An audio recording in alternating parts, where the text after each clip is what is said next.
ભાલ પંથકના જશવંતપુર ગામે પોલીસ પર હુમલો કરનાર 20 જેટલા લોકોને પોલીસે ઝડપી લીધા। ભાવનગરના ભાલ પંથકમાં પોલીસ પર હુમલો કરાયાની ઘટના બની હતી। ભાલ પંથકમાં આવેલા જશવંતપુર ગામે જુગાર અંગેની બાતમીના આધારે પોલીસ રેડ કરવા ગઈ હતી। તે દરમિયાન પોલીસ પર હુમલો કરાયો હતો, જેમાં 3 પોલીસ કર્મચારીઓને ઈજાઓ પહોંચી હતી। સમગ્ર ઘટનાને લઈને પોલીસ દ્વારા કાર્યવાહી કરી 20 જેટલા લોકોને ઝડપી લીધા હતા।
वे जा बेन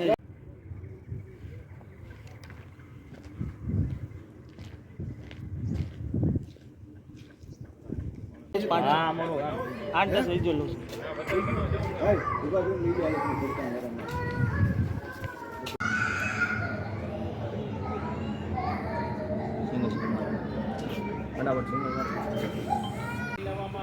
परंतु जो पुलिस पर आ प्रमाणे हुमलानी घटना बने तो खूब ज गंभीर અને નિંદનીય કહી શકાય અને તમામ ઈસમોને હાલ કાયદેસર ગાડીને પણ જપ્ત કરવામાં આવી છે અને આ તમામ ઈસમો આજે જસવંતપુરા ગામે આઈસર ગાડીની અંદર પહોંચ્યા હતા અને એ સમયે